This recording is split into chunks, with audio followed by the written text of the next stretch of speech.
The dirt was still fresh on her mother's grave when Helena Sutton's father told her she had 3 days to accept Charles Whitmore's proposal or find herself without a home.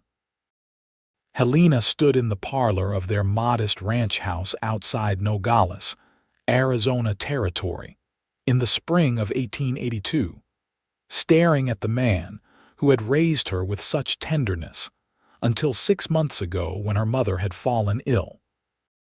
The medical bills had mounted, and now her father owed money to half the town, including Charles Whitmore, the wealthiest rancher in the territory. Charles owned thousands of acres, hundreds of head of cattle, and had made it clear he wanted one more possession: Helena. "Papa, please," Helena said, her voice steady despite the trembling in her hands. "I cannot marry a man I do not love, a man who looks at me like I am something to be bought and displayed." Her father, Samuel Sutton, would not meet her eyes. His shoulders sagged beneath the weight of debt and grief. "Love is a luxury we cannot afford, Helena. Your mother and I married for practical reasons, and we grew to care for each other. You are 20 years old. It is time you secured your future." "Mother told me a different story," Helena said softly. "She told me you courted her for 2 years, that you wrote her letters filled with poetry, that you once rode through a thunderstorm just to bring her wildflowers." Samuel's jaw tightened. "Your mother is gone. The debts remain. Charles has offered to forgive everything if you become his wife. He will provide for you in ways I never could. He is 45 years old, Papa. He has buried 2 wives already, and the rumors about how they died are just rumors," her father interrupted sharply. "Gossip from idle tongues." "Charles Whitmore is a respected man. Respected because people fear him," Helena countered. "His first wife fell down the stairs. The second one supposedly rode off alone and was never found. How can you ask me to? I am not asking." Her father's voice cracked like a whip. "I am telling you. 3 days, Helena. Accept his proposal, or I will have no choice but to turn you out. I cannot keep you here. The bank is threatening to take the ranch. Charles is my only hope of saving it." Helena felt as though the floor had dropped away beneath her feet. She had known things were difficult, but she had not realized they were this desperate. Still, the thought of marrying Charles Whitmore made her stomach turn. She had seen the coldness in his pale blue eyes, the way he gripped her arm too tightly when he helped her into a carriage, the possessiveness in his voice when he spoke about their future together, as if it were already decided. "I will find work," Helena said. "I can sew, I can cook, No daughter of mine will work as a servant," Samuel said. "You will marry Charles, or you will leave this house with nothing but the clothes on your back. Those are your choices." Helena looked at her father for a long moment, searching for some trace of the man who had once braided her hair and taught her to ride, who had read her stories by lamplight and promised her she could be anything she wanted. That man had died with her mother, she realized. What remained was a shell, hollowed out by grief and desperation. "Then I suppose my choice is made," Helena said quietly. "I will not marry Charles Whitmore, not for money, not for security, not even to save your ranch. I will not spend my life with a man who frightens me." Her father's face went pale, then red. "You foolish girl, you do not know what you are turning away." "I know exactly what I am turning away," Helena said. "A life of fear and pretense. I would rather face uncertainty with my dignity intact than live in comfort while losing myself. Get out." Her father's voice was barely above a whisper. "Pack a bag. 1 bag. Be gone by morning." Helena felt tears prick her eyes, but she refused to let them fall. She held her head high as she turned and walked up the stairs to her room. Behind her, she heard her father sink into a chair, heard the sound that might have been a sob or simply exhausted breathing. She did not look back. In her small room, Helena moved mechanically, pulling out the canvas bag her mother had once used for traveling. She packed 2 dresses, a spare pair of boots, undergarments, her mother's Bible, and the small wooden box that contained the few pieces of jewelry she owned, all of it inexpensive but precious. She added a tin of biscuits from the kitchen, a canteen, and what little money she had saved from selling eggs and preserves, a total of $12.30. Not nearly enough to start a new life, but it would have to do. She did not sleep that night. Instead, she sat by her window and watched the stars wheel slowly across the desert sky, trying to imagine what tomorrow would bring. When dawn broke, painting the horizon in shades of pink and gold, Helena changed into her sturdiest dress, a simple brown calico that her mother had made. She pinned her dark hair into a practical bun, settled her bonnet on her head, and picked up her bag. Her father was not in the house when she came downstairs. She found him in the barn, mucking out stalls as if it were any other morning. He did not look up when she entered. "Goodbye, Papa," Helena said. Samuel Sutton's hands tightened on the pitchfork, but he said nothing. Helena waited a moment longer, hoping for some softening, some sign of the father she had known. When none came, she turned and walked away. The road from the ranch to Nogales was 5 miles of dust and heat. Helena walked it alone, her bag growing heavier with each step. By the time she reached the town's edge, the morning sun was fierce, and sweat dampened her collar. Nogales was a rough frontier town, a jumble of adobe buildings and wooden storefronts that had sprung up along the railroad line. It was a place where fortunes were made and lost, where cowboys and miners and merchants rubbed shoulders in saloons and gambling halls, where a woman alone was either a curiosity or a target. Helena made her way to the boarding house on Main Street, hoping to secure a room while she looked for work. The proprietress, a stern-faced woman named Mrs. Fletcher, looked her up and down with undisguised suspicion. "I need a room," Helena said, "just until I find employment." "Employment as what?" Mrs. Fletcher asked. "We do not rent to those kind of women." Helena felt her cheeks burn. "I am looking for respectable work. Sewing, cooking, teaching perhaps."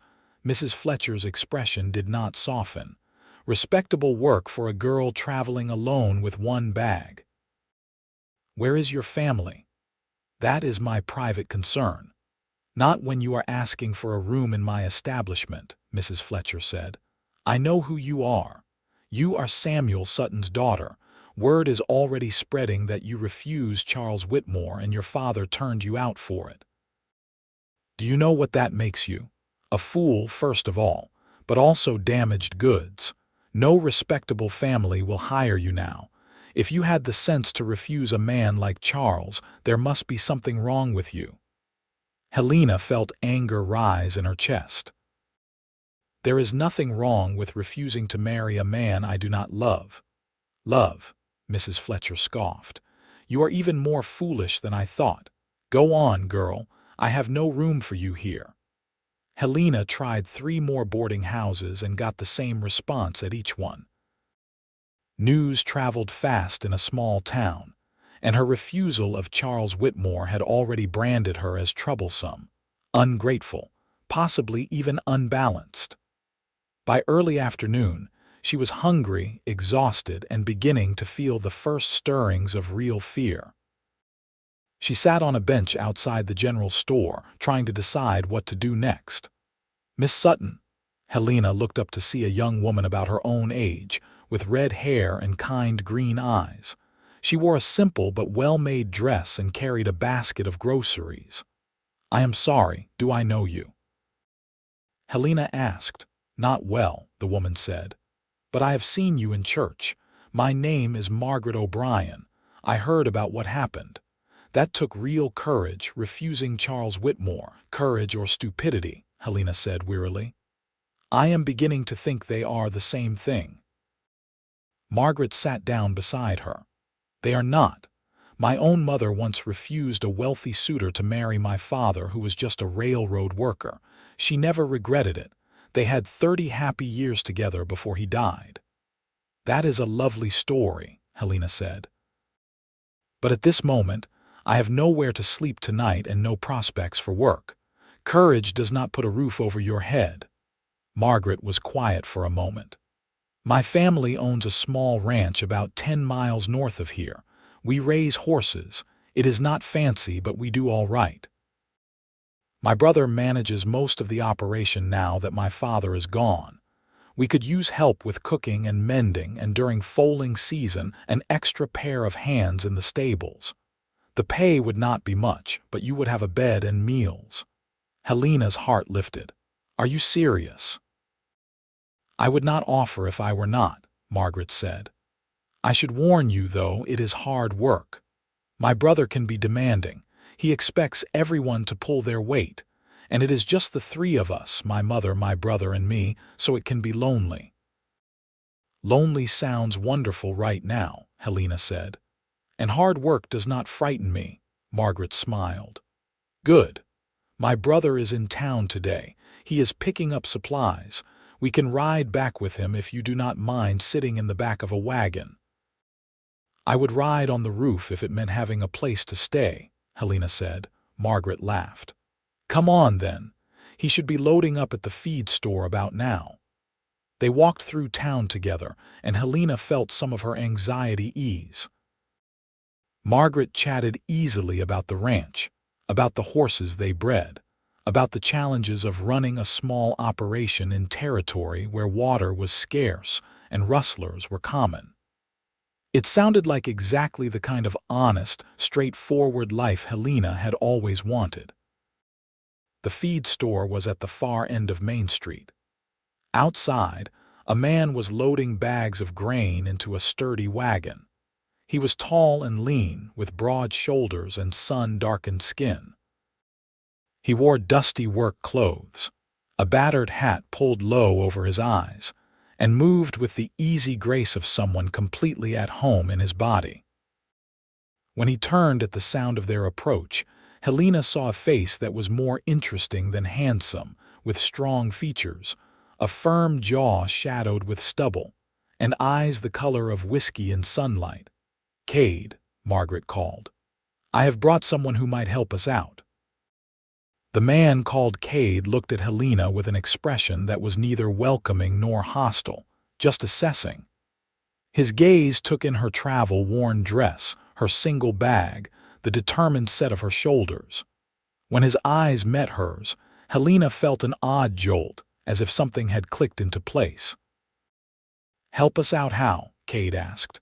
His voice was deep and slightly rough, like gravel under wagon wheels. "Cooking, mending, stable work during foaling," Margaret said. "Helena is looking for honest employment. She is a hard worker." "You know her?" Kade asked. "Not well," Margaret admitted. "But I know her situation, and I know what she did took courage." Kade's expression did not change. "What she did?" Helena decided to speak for herself. "I refused a marriage proposal from a wealthy man, and my father cast me out for it. If that makes me unsuitable for employment in your eyes, I understand. But I am not afraid of hard work, and I keep my word. If you give me a chance, I will earn my keep." Something flickered in Kade's eyes, though Helena could not read what it was. He was silent for a long moment, and she held her breath. "The wealthy man," Kade said slowly. "Would that be Charles Whitmore?" "Yes," Helena said, lifting her chin. Kade nodded, as if she had confirmed something he already suspected. "I knew Whitmore's second wife. Catherine was her name. She worked for my mother for a summer before she married him. Good woman, kind-hearted. She was frightened the last time I saw her. Came to our ranch asking if we had seen any of her family, said she needed to get a message to them. 2 days later, she was gone. They said she rode off alone, but Catherine was an experienced rider. She would not have gone out without telling someone where she was headed." Helena felt a chill despite the heat. "I heard the rumors, but no one would speak of it directly." People do not speak against men like Whitmore, Kade said. He has money and influence. But I remember Catherine's eyes that last day. Your choice not to marry him was not just courageous. It probably saved your life. He turned back to the wagon, lifting another bag of grain as if the conversation were over. Then he paused and looked at Helena again. Your choice makes you priceless in my eyes. Anyone who values their own life and freedom over money and security has the kind of character I respect. You can ride back with us. We will try you out for a month. If it works, you stay. If it does not, I will help you find something else. Fair. Helena felt something warm unfold in her chest. More than fair, thank you. Do not thank me yet, Kade said. You have not seen how early we start work around here. Margaret grinned. He is not joking. Kade believes in making the most of daylight hours. They finished loading the wagon, and Helena climbed into the back with Margaret, settling herself among the bags of grain and supplies. Kade took the driver's seat and clicked to the horses, and they rolled out of Nogales onto the dusty road north. Helena watched the town disappear behind them and felt no regret. Whatever lay ahead, it had to be better than what she had left behind. The O'Brien ranch, when they reached it an hour later, was modest but well kept. The house was adobe, whitewashed and solid, with a wide porch that offered shade from the afternoon sun. Behind it stood a barn, a corral, several outbuildings and pastures where a dozen horses grazed. Mountains rose in the distance, purple and hazy in the heat. It was beautiful in a stark, honest way that made Helena's heart ache. A woman emerged from the house as the wagon pulled up. She was in her 50s, with Margaret's red hair gone mostly gray, and a weathered face that spoke of years in the sun and wind. She wiped her hands on her apron and smiled. "You must be Helena," she said. "Margaret sent word ahead with young Timothy when he rode through this morning." "I am Kathleen O'Brien. Welcome." The warmth in her voice brought unexpected tears to Helena's eyes. "Thank you for taking me in, Mrs. O'Brien." "Call me Kathleen," the older woman said. "We do not stand on ceremony here. Come, let me show you where you will sleep, and then we can discuss what needs doing." The room Kathleen showed her was small but clean, with a narrow bed, a washstand, and a window that looked out over the pastures. It was simple and plain, and Helena loved it immediately. She set her bag on the bed and followed Kathleen back to the kitchen, where they discussed meals and chores and the rhythm of life on the ranch. That first evening, Helena helped prepare supper, a simple meal of beans, cornbread, and fried potatoes. They ate together at a scarred wooden table, and Helena learned more about the family that had taken her in. Kathleen was a widow, her husband Patrick having died 3 years earlier in a riding accident. Kade was 26, Margaret 22. They ran the ranch together, breeding and training horses that were known throughout the territory for their stamina and temperament. Kade spoke little during the meal, but Helena noticed he watched her when he thought she was not looking. There was something in his gaze that was not intrusive, just curious, as if he were trying to figure out a puzzle. When she caught him at it, he did not look away quickly or seem embarrassed. He simply met her eyes steadily, then returned to his food. After supper, Margaret showed Helena around the ranch properly, introducing her to the horses and explaining the routine. Helena fell into bed exhausted that night, but it was a good exhaustion, the kind that came from honest work and the promise of a fresh start. She slept deeply and dreamlessly, and when she woke to the sound of roosters crowing in the pre-dawn darkness, she rose without complaint and began her new life. The first weeks passed in a blur of activity. Helena discovered that Kade had not been exaggerating about early mornings. They started work before sunrise and continued until dark, with only brief pauses for meals. There was always something that needed doing: cooking, cleaning, mending, tending the vegetable garden, helping in the barn during the busy foaling season. Helena's hands grew calloused, her arms stronger. She learned to move quickly and efficiently, to anticipate what was needed before being asked. Kade worked harder than anyone, up before the rest of them and often still busy after they had gone to bed. He was patient but exacting, expecting the best from everyone, including himself. Helena noticed he was especially gentle with the horses, speaking to them in a low, calm voice that seemed to soothe even the most skittish animals. She often found herself watching him work, admiring the competence and care he brought to everything he did. For his part, Kade seemed to thaw gradually toward Helena. At first, their interactions were purely practical, limited to instructions about work and brief exchanges at meals. But as he saw her willingness to tackle any task, no matter how dirty or difficult, something shifted.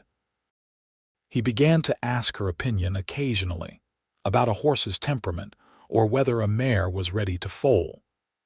He taught her things without being condescending, showing her how to read the subtle signs that indicated an animal's health and mood. One morning about 3 weeks after Helena's arrival, Kade found her in the barn trying to calm a pregnant mare who was showing signs of distress. The mare was one of their best breeding animals, but she was high-strung and had proven difficult throughout her pregnancy. Helena stood at the stall door, speaking softly to the mare, who was pacing and tossing her head. "Easy, girl," Helena murmured. "I know you are uncomfortable, but fighting it will only make it worse. Let me help you." Kade watched from the shadows for a moment before stepping forward. "She likes you," he said. Helena turned, startled. She had not heard him approach. "She is just nervous. I do not think she likes anyone much at the moment." "No, watch," Kade said. He moved closer to the stall and the mare immediately pinned her ears back and snorted. When he stepped away and Helena moved closer, the mare's ears came forward again, and she stretched her neck toward Helena's outstretched hand. "See," Kade said. "She trusts you. That is rare. She barely tolerates Margaret and tries to bite me every chance she gets." Helena stroked the mare's soft nose. Maybe she just needs someone who understands what it is like to feel cornered and frightened. Kade gave her a long look. "Is that how you felt before you came here?" Helena hesitated, then nodded. "Every day for months." "Charles Whitmore courted me relentlessly. He would arrive at our ranch unannounced, bringing expensive gifts I did not want. He spoke about me to others as if I already belonged to him. My father encouraged it because he saw Charles as the answer to all his problems. I felt like I was being pushed into a smaller and smaller space with no way out. But you found a way," Kade said quietly. "I made a way," Helena corrected, "by giving up everything else." "Sometimes everything else is not worth keeping if it costs you yourself," Kade said. He moved closer to the stall, and this time the mare did not protest. He ran his hand along her neck, feeling the tightness in her muscles. "She is going to foal soon. Tonight, maybe tomorrow morning. I will need help if there are complications." "Are you willing?" "Of course," Helena said. "It can be difficult to watch," Kade warned. "If something goes wrong, if the foal is not positioned right, it can be bloody and painful. Not all births end well." "I understand," Helena said. "My mother had 3 stillbirths after I was born. I helped her through the last one. I know life does not always go the way we hope, but that does not mean we should not try." Kade's expression softened in a way Helena had not seen before. "You are stronger than you look." "I have had to be," Helena said simply. That night, Helena slept in the barn with Kade, taking turns watching the mare. They spoke little at first, but as the hours passed and exhaustion lowered their guards, the conversation began to flow more easily. Kade told her about growing up on the ranch, about his father's death and the struggle to keep the operation going. Helena spoke about her mother, about the slow, painful illness that had drained their savings and finally taken her life. "You think your father will change his mind?" Kade asked as they sat side by side on hay bales, watching the mare pace her stall. "Once he calms down and realizes what he has lost," Helena shook her head. "He made his choice. I made mine. There is no going back." "Do you regret it?" "No," Helena said without hesitation. "I miss him, or at least I miss who he used to be. But I do not regret choosing freedom over security. I would make the same choice again." Kade was quiet for a moment. "I think that is the bravest thing I have ever heard anyone say." Helena felt heat rise in her cheeks. "It is just honesty." "Honesty is another form of courage," Kade said. He looked at her directly, his amber eyes serious in the lamplight. "Most people lie to themselves every day about what they want and what they are willing to accept. You told yourself the truth and then you lived it. That takes real strength." Before Helena could respond, the mare whinnied sharply. They both jumped to their feet and rushed to the stall. The mare was lying down now, her sides heaving. The foaling had begun. For the next hour, Helena learned the true meaning of partnership. Kade was calm and focused, his hands gentle but firm as he checked the mare's progress. He gave Helena clear instructions, and she followed them without hesitation, trusting his expertise. When it became clear the foal was breech, Kade had to reach in and carefully turn it, a delicate and dangerous procedure. Helena held the mare's head, speaking softly to her, keeping her as calm as possible while Kade worked. "Almost there," Kade said, his voice tight with concentration. "Come on, sweetheart, work with me." The mare groaned, a deep sound of pain and effort. Helena felt tears on her cheeks but did not stop talking, did not stop stroking the mare's neck. "You can do this," she whispered. "Just a little more. Your baby needs you." With a final push, the foal slipped free. It lay still for a heart-stopping moment, and then Kade cleared its nose and mouth, and it took a gasping breath. The mare lifted her head, nickering softly, and began to clean her baby. Kade sat back on his heels, exhausted and covered in blood and fluids, but grinning. "A colt," he said. "A strong one, too. Look at those legs." Helena laughed, a sound of pure relief and joy. "He is beautiful." "You did good," Kade said, looking at her. "Really good." Most people would have panicked. "I had a good teacher," Helena said. They sat together in the straw, watching the mare and her new foal, neither of them speaking. The barn was quiet except for the soft sounds of the animals. The lamp cast a golden glow over everything. Helena felt something shift inside her, a sense of belonging she had not experienced since her mother's death. This place, these people, this work, it felt right in a way nothing else had in a long time. Kade stood and offered her his hand.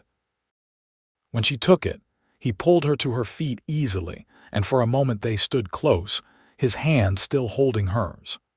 Helena could smell the scent of hay and horses and his own clean sweat.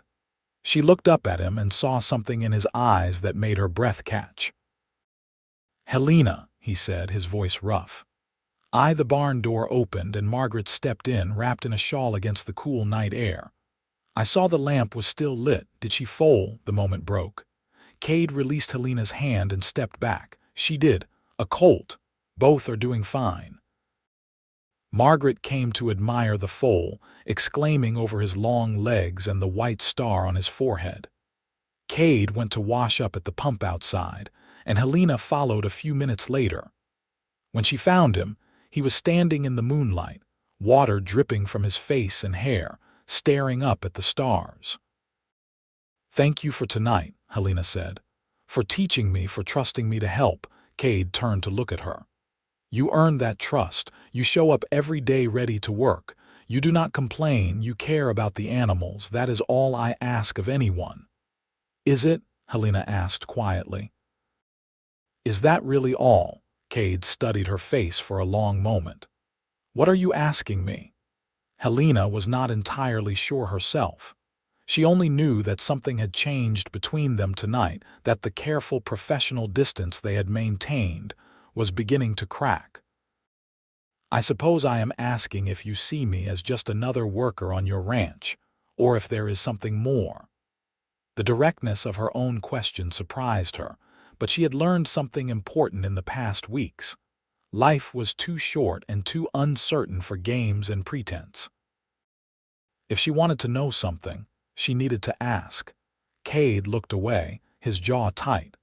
"It would not be appropriate for me to see you as anything other than an employee. You came here seeking refuge and honest work. I would be taking advantage if I offered anything else." "What if I wanted you to?"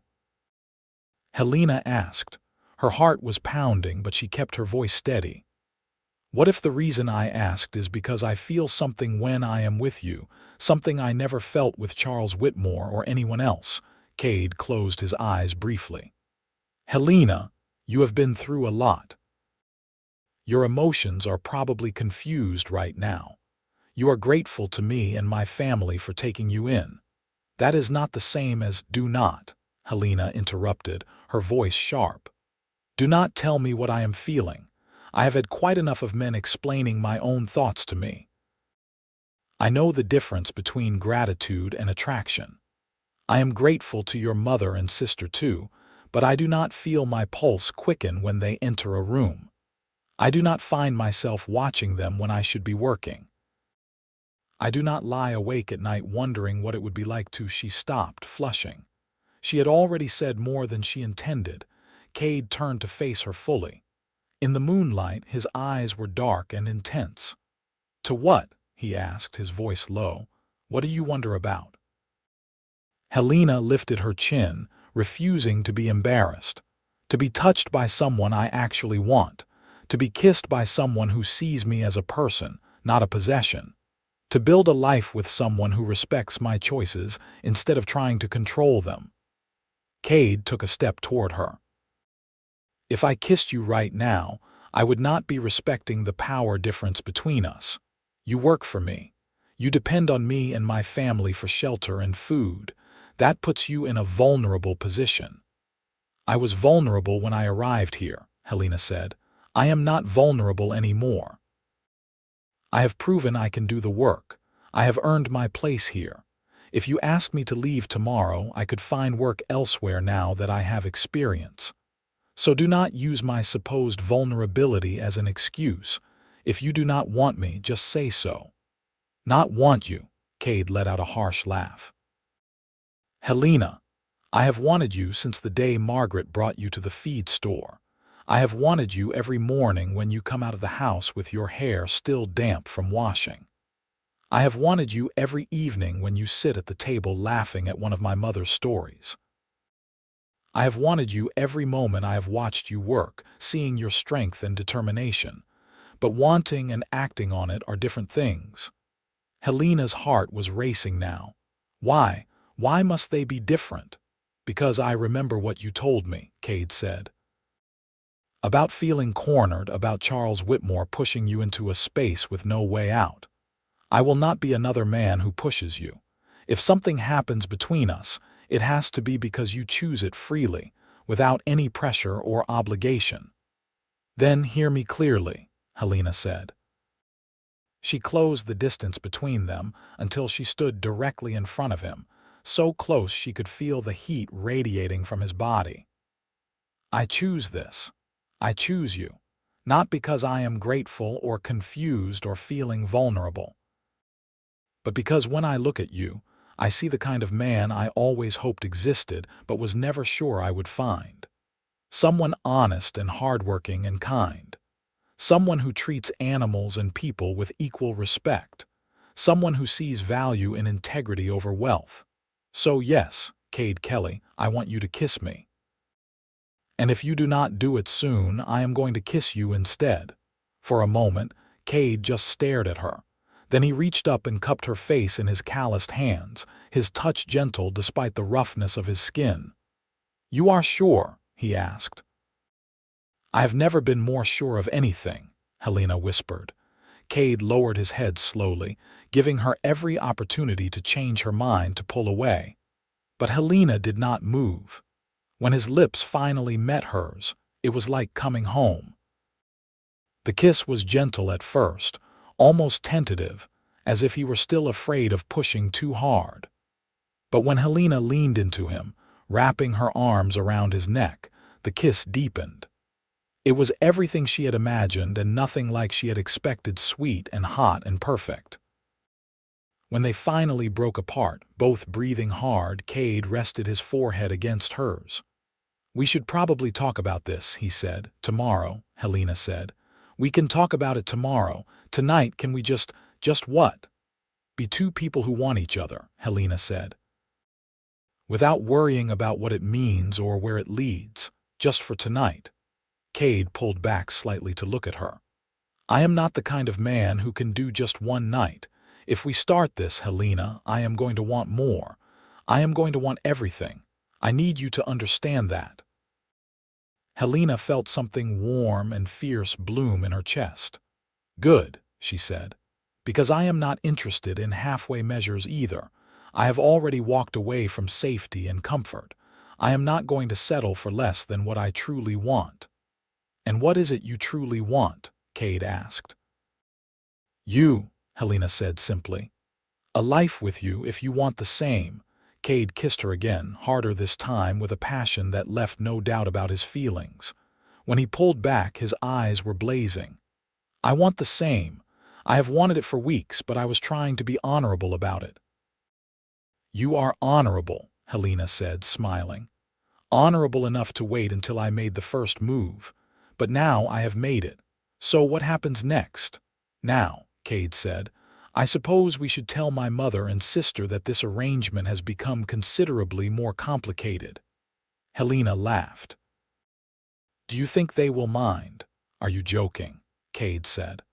"My mother has been dropping hints for 2 weeks about what a lovely daughter-in-law you would make, and Margaret thinks you are the best thing that has happened to this family in years.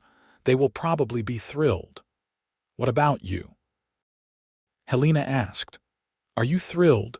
Kade smiled, a real smile that transformed his serious face into something boyish and joyful. "Thrilled, terrified, and wondering how I got this lucky all at once."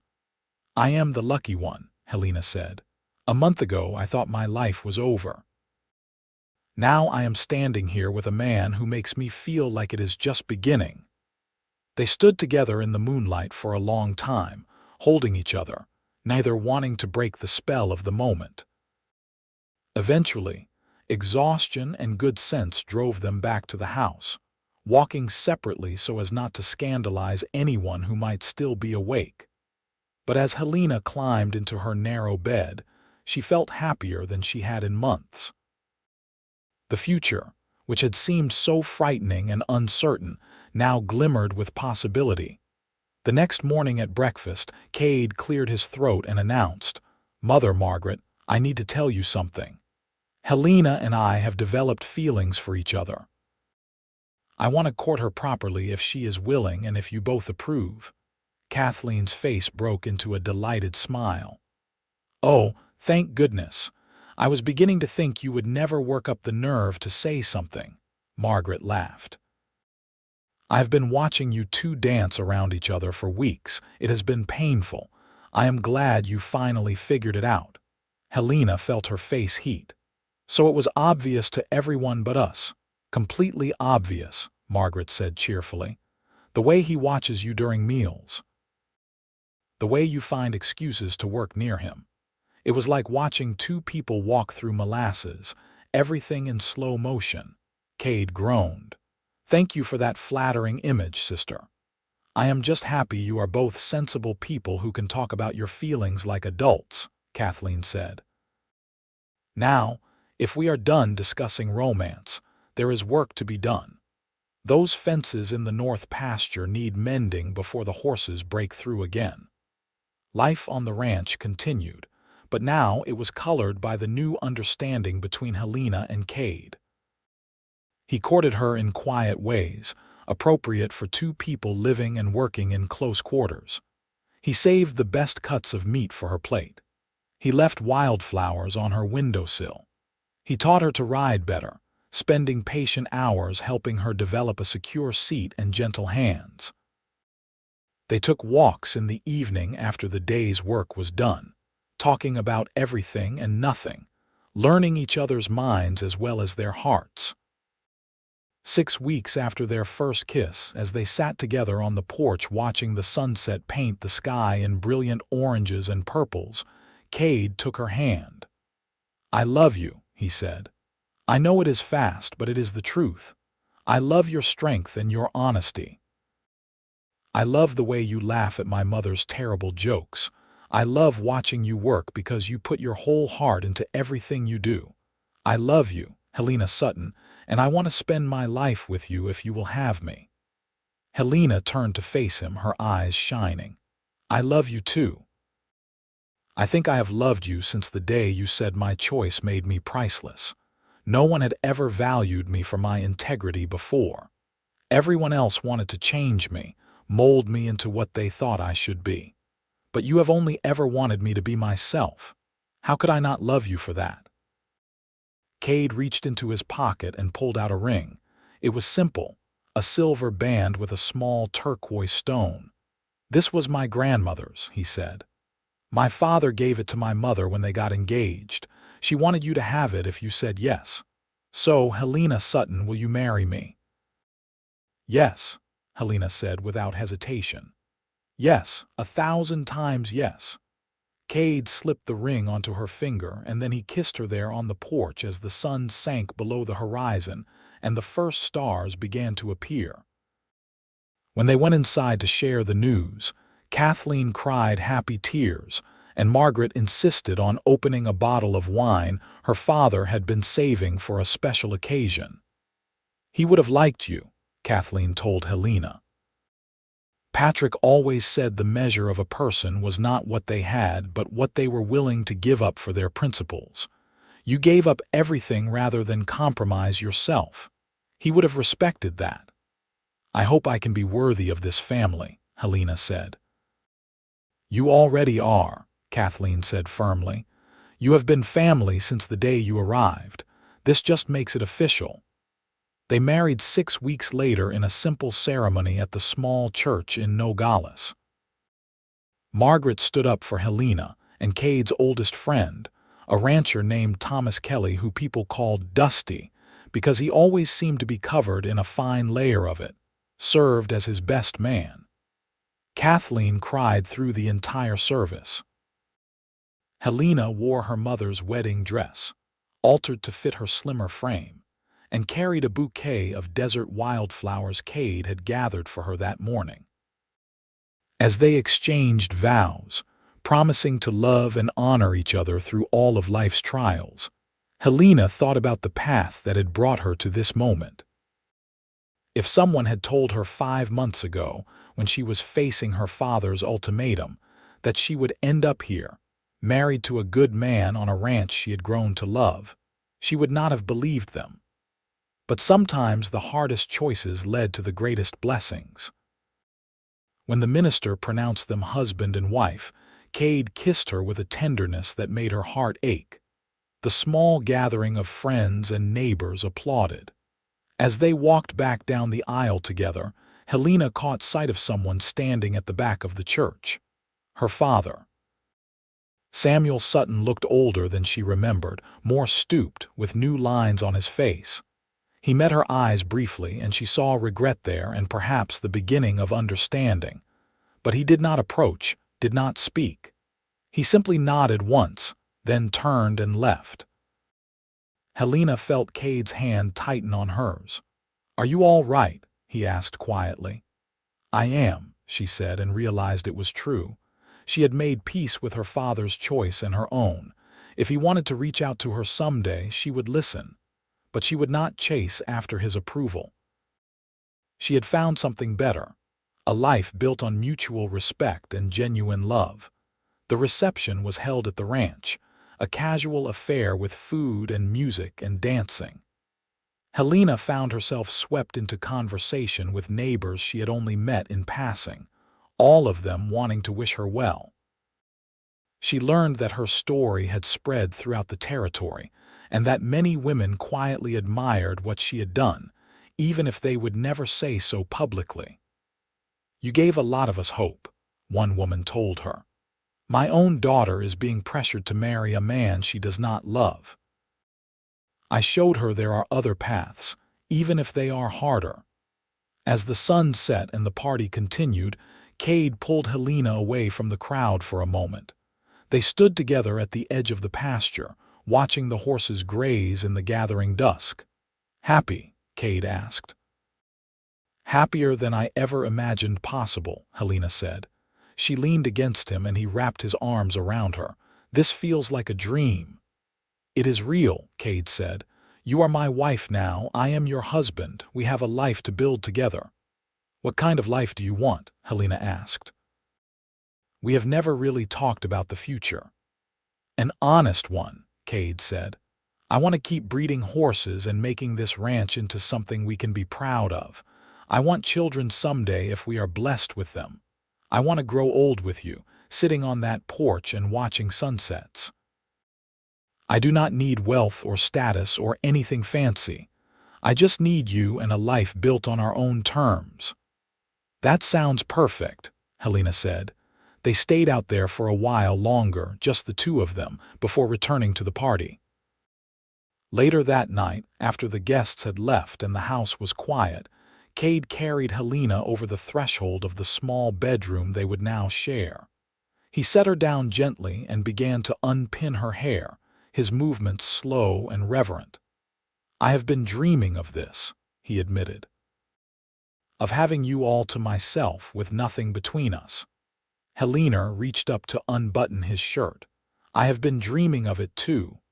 They came together with a passion that had been building for months, but also with tenderness and care. Kade took his time, learning what made Helena gasp and sigh, discovering the geography of her body with patient hands. She explored him in turn, marveling at the strength in his shoulders and the gentleness in his touch. When they finally joined, it felt like a completion, two pieces that had always been meant to fit together. Afterward, they lay tangled in the sheets, Helena's head on Kade's chest, listening to the steady beat of his heart. "I love you," she whispered.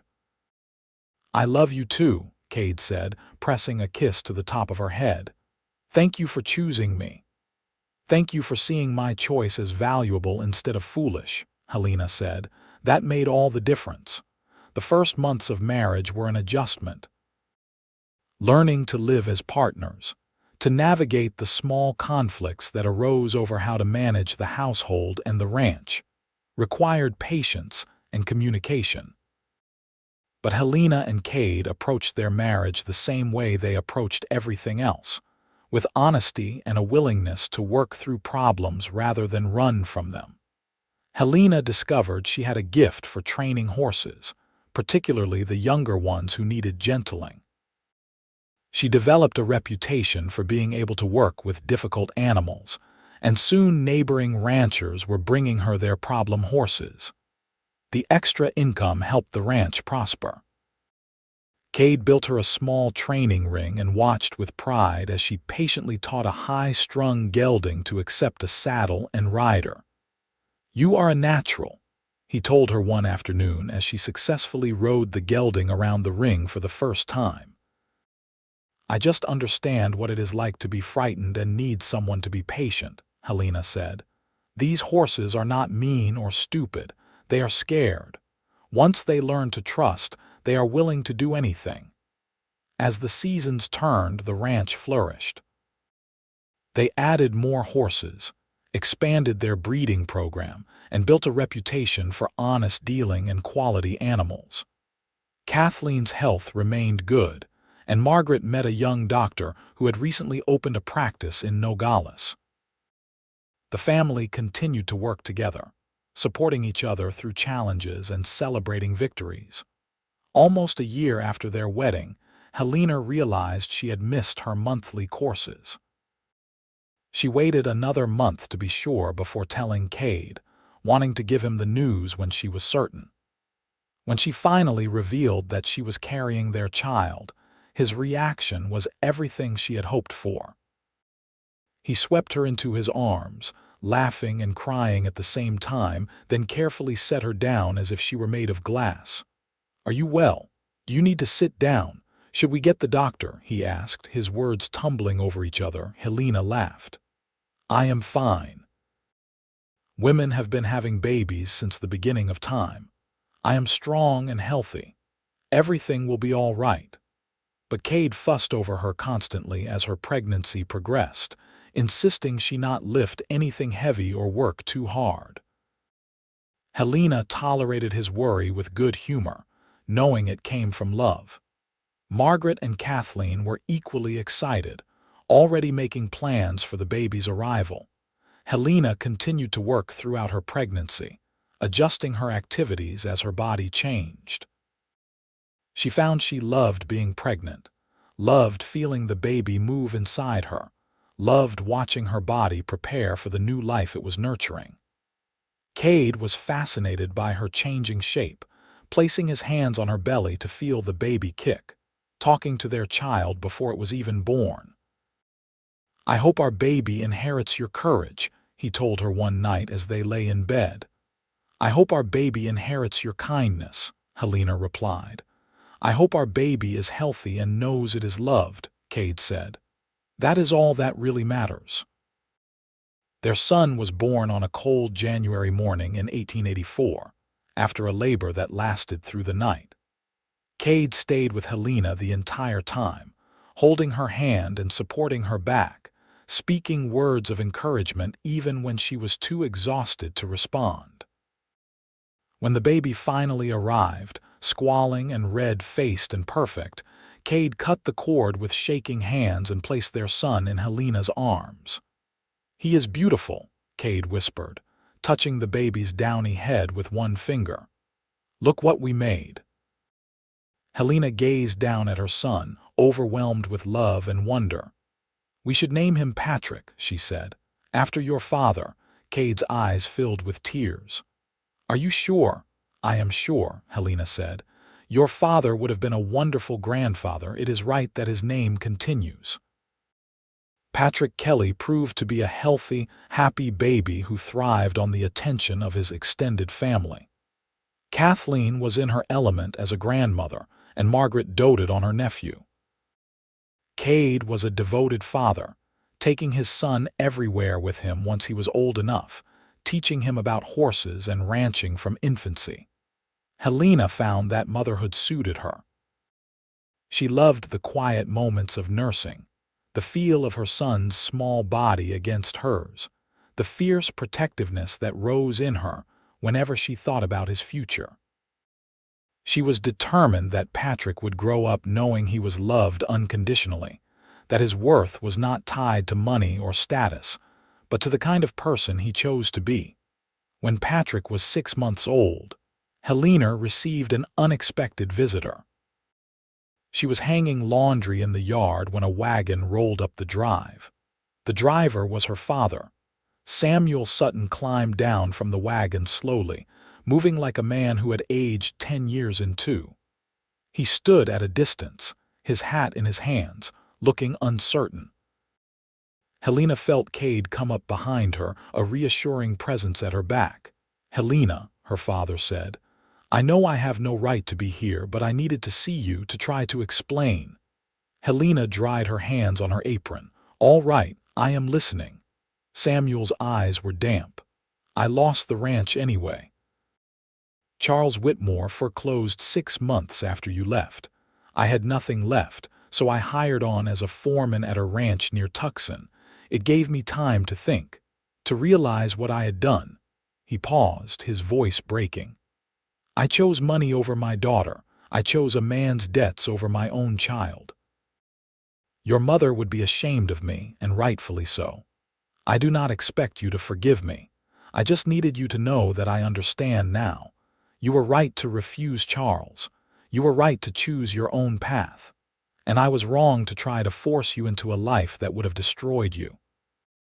Helena was quiet for a long moment. "Why are you telling me this now?" "Because I heard you had a child," Samuel said. "My grandchild. and I realized that someday that child might ask about me. I do not want the only story you have to tell is about a man who valued money over family. I want to try to be better if you will let me. Not as your father, I know I have lost that right, but maybe as a grandfather. A chance to show your son the man I should have been for you." Helena looked back at Kade, who squeezed her shoulder gently. The choice was hers. When she turned back to her father, she saw a broken man, humbled by his mistakes and genuinely seeking redemption. She thought about what Kade had taught her about mercy and second chances. She thought about Patrick and the grandfather he might know if she allowed it. "I will not pretend the past did not happen," Helena said carefully. "You hurt me deeply, but I also believe people can change if they truly want to. You can visit, get to know Patrick. We will see where it goes from there." Samuel's face crumpled with relief. "Thank you. I promise I will not disappoint you again." "Do not make promises," Helena said. "Just show up and be honest. That is all I ask." Over the following months, Samuel became a regular visitor at the ranch. At first, the interactions were strained, everyone walking on eggshells. But gradually, as Samuel proved consistent in his presence and genuine in his remorse, the relationship began to heal. He was gentle with Patrick, patient and attentive in ways he had not been with Helena when she was growing up. Watching her father with her son, Helena began to forgive him, not all at once, but slowly in small increments. Kade welcomed Samuel without judgment, understanding that families were complicated and that love sometimes meant extending grace. "Everyone deserves a chance to make amends," he told Helena. "What matters is whether they take it seriously." Samuel took it very seriously. He arrived on time for visits, never overstayed, and always asked permission before doing anything with Patrick. He brought small gifts, never expensive ones, just simple toys he had carved himself. He helped with work around the ranch without being asked. He was building trust the only way possible, through consistent action over time. One evening, as they all sat on the porch after dinner, Samuel said, "I heard Charles Whitmore left the territory, went back east after some business deals went bad. People are saying he left a trail of debts and angry investors." "I am glad I never have to see him again," Helena said simply. "I am glad you were brave enough to refuse him," Samuel said. "Even if I was too foolish to see it at the time. You saved yourself, Helena. I wish I could have been the one to save you, but I am proud that you were strong enough to save yourself." It was the closest her father had come to a full apology, and Helena accepted it. "Thank you, Papa," she said quietly, using the name she had not spoken in nearly 2 years. Samuel's eyes filled with tears. He simply nodded, unable to speak. Life continued its steady rhythm. Patrick grew from a baby into a toddler, curious and energetic, trailing after Kade and trying to copy everything his father did. Helena became pregnant again when Patrick was 2, and this time she delivered a daughter they named Catherine, after Kade's friend, and the woman whose death had sparked his first admiration for Helena's courage. "She would be honored," Kathleen said, holding her granddaughter. "Kade Kelly. It is a beautiful name for a beautiful girl." The ranch continued to prosper. Kade's reputation as a horse breeder spread throughout the territory and beyond. They expanded their operation, hired additional help, and built a larger barn. Helena's training business grew as well. She discovered she loved teaching others her techniques, and soon she was conducting workshops for neighboring ranchers who wanted to learn her methods. Margaret married her doctor and moved to town, though she visited often and remained close to the family.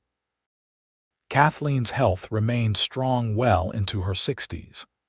Samuel continued to visit regularly, building a relationship with his grandchildren and slowly earning back Helena's full trust. 5 years after their wedding, as they celebrated their anniversary with a quiet dinner alone while Kathleen watched the children. Kade raised his glass to Helena. "To the woman who taught me that real wealth has nothing to do with money and everything to do with integrity. I fall more in love with you every day." Helena clinked her glass against his. "To the man who saw value in my choices when everyone else called me foolish. You gave me not just a home but a partnership built on respect and love. I could not ask for anything more." "How do you feel when you think about that day?" Kade asked. "The day your father gave you the ultimatum." Helena considered the question. "It was the worst day of my life at the time, but it was also the day I discovered who I really was. I learned I was strong enough to walk away from everything familiar to protect my freedom, and that choice led me here to you, to this life. So I suppose I feel grateful, even for the pain." "Do you ever wonder what would have happened if you had chosen differently?" Kade asked. "No," Helena said immediately, "because I know what would have happened. I would have married Charles Whitmore, and I would have spent every day dying a little inside. Maybe I would have actually died like his other wives. Or maybe I would have survived but become someone I did not recognize, bitter and hollow. Either way, I would have lost myself. This life with you, with our children, working with the horses and building something real, this is the life I was meant to live." Kade reached across the table to take her hand. "I think about that day in Nogales sometimes, when Margaret brought you to the feed store. I almost did not agree to hire you. I told myself we did not need the extra expense, that it would complicate things having a stranger living with us. But something in your eyes stopped me. You looked like someone who had jumped off a cliff and was still deciding whether to try to fly or just accept the fall. I wanted to see what you would choose." "And what did I choose?" Helena asked. "You chose to fly," Kade said. "Every single day you choose to fly. That is why I love you." They sat together in comfortable silence, hands linked across the table, surrounded by the life they had built together. Outside, the sun was setting over the mountains, painting the sky in familiar, brilliant colors. The horses whinnied softly in the barn. Children's laughter drifted from the house where Kathleen was probably reading them a bedtime story. It was an ordinary evening, unremarkable in most ways. But to Helena, it was everything. This was the life she had chosen, the life she had earned by refusing to compromise herself. And it was sweeter than anything she had been promised in exchange for her freedom. Years passed, marked by the same steady rhythm of seasons and work and family. Patrick grew into a serious, thoughtful boy who loved the horses as much as his parents did. Catherine was spirited and fearless, constantly climbing things and asking endless questions. When Helena gave birth to a third child, another son they named Samuel after her father, the old man wept openly, overwhelmed by the honor. "I do not deserve this," Samuel said, holding his namesake carefully. "None of us deserve the good things we receive," Helena told him. "But we can be grateful for them and try to be worthy of them. That is all any of us can do." Samuel nodded. He had become a fixture in their lives, a reliable presence who helped with the children and never took his second chance for granted. He had changed, genuinely and completely. And Helena was glad to have her father back, even if their relationship would never be exactly what it had been before. When Kathleen passed peacefully in her sleep at the age of 73, the family mourned deeply, but found comfort in knowing she had lived to see her grandchildren grow and her children thrive. She had died surrounded by love, which was all anyone could hope for. The ranch passed fully to Kade and Helena, who continued to run it with the same integrity and care they had always shown. Patrick eventually took over much of the daily operations as he grew into young adulthood, showing the same patient skill with horses that both his parents possessed. Catherine decided she wanted to study medicine, inspired by Uncle Thomas, who had married her Aunt Margaret. Samuel, the youngest, showed signs of having his mother's gift for training difficult animals. One evening, when Helena was 45 and Kade 48, they sat together on the porch watching their grandchildren play in the yard. Patrick had married a schoolteacher from Nogales, and they had 2 children. Catherine was away at medical school, the first woman in the territory to pursue such a degree. Samuel, now 21, was working on expanding the training program. "We built something good here," Kade said, his arm around Helena's shoulders. "We did," Helena agreed. "Something real and lasting." "Do you have any regrets?" Kade asked. Helena thought about it, really thought about it. She considered the comfortable life she could have had as Charles Whitmore's wife, all the material possessions and social status. She thought about the years of hard work, the calloused hands and aching muscles, the struggles to make ends meet in the early days. She thought about the choices she had made and the path those choices had created. "Not a single one," she said finally. "Every difficult moment led me to something better. Every sacrifice brought me closer to the life I was meant to live. I would not change anything." Kade kissed the top of her head. "Neither would I, except maybe I would have found the courage to tell you I loved you sooner." Helena laughed. "We had to take our time. Some things cannot be rushed." They sat in comfortable silence, watching the sun set once again, painting the familiar sky in brilliant colors. The mountains stood eternal in the distance. The horses grazed peacefully in the pastures. The sound of children's laughter filled the air. Helena thought about the day she had walked away from her father's ranch with nothing but a single bag and her determination to choose freedom over security. She had been so frightened that day, so uncertain of what the future held. But she had also been sure of one thing. She would rather face an unknown future as herself than live a comfortable life as someone else's possession. That choice had led her here, to this porch, to this man, to this life built on love and respect and honest work. It had led her to children and grandchildren, to a ranch that bore her mark as much as Kade's, to a legacy of integrity and courage. "Your choice makes you priceless," Kade had told her that first day in Nogales. At the time, she had been too overwhelmed to fully understand what he meant. But now, after years of marriage and partnership, she understood perfectly. Her choice to value herself, to refuse to be bought or sold or traded, had been the foundation of everything good in her life. That choice had revealed her character, and that character had been worthy of love. She had been cast out for refusing a rich man's proposal, but in losing everything, she had found something infinitely more valuable: herself, and a man who loved her for exactly who she was. As the stars began to appear in the darkening sky, Helena leaned against her husband and smiled. She had chosen freedom over security, dignity over comfort, truth over pretense. And she had been rewarded with a love story for the ages, a partnership that would last until her final breath and beyond. It was more than she had ever dreamed of that day she walked away from her father's ultimatum.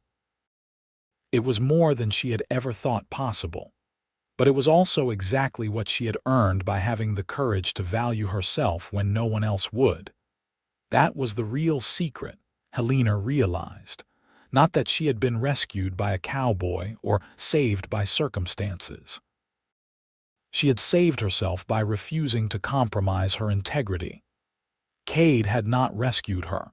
He had simply recognized her worth and loved her for it. The rest they had built together, brick by brick, day by day, choice by choice. And that, Helena thought as Kade's arms tightened around her, and their grandchildren's laughter echoed across the ranch they had built together, was the truest kind of love story. Not one of rescue, but one of recognition. Not one of salvation, but one of partnership. Two people who had chosen each other freely, who had built a life on respect and honesty, who had faced challenges together and emerged stronger. She had been cast out for refusing a rich man's proposal, but a cowboy had said her choice made her priceless. And he had been right. That choice, that moment of courage, had been worth more than all the wealth in the territory.